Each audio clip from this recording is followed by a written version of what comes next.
जवन कोई मीना कमावा हो, राजा हमसे करवावला। नैहर में जवन कोई मीना कमावा हो, राजा हमसे करवावला। हमसे करवावला राजा हमसे करवावला। हमसे करवावला राजा हमसे करवावला। हाथवा में हसुआ धरवाला हो, राजा कटनी करवाला।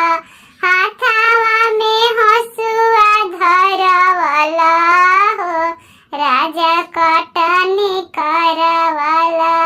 पापा हमरो कहत रहले लइका हवे सहरी। पापा हमरो कहत रहले लइका हवे सहरी।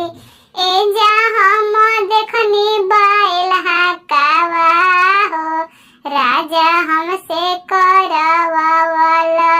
एजा हम देखनी बैल हाकावा हो, राजा हमसे करवावला। नैहर में कोई न जवन कमावा हो, राजा हमसे करवावला। चाचा हमरो कहत रहले लइका हवे पढ़ल।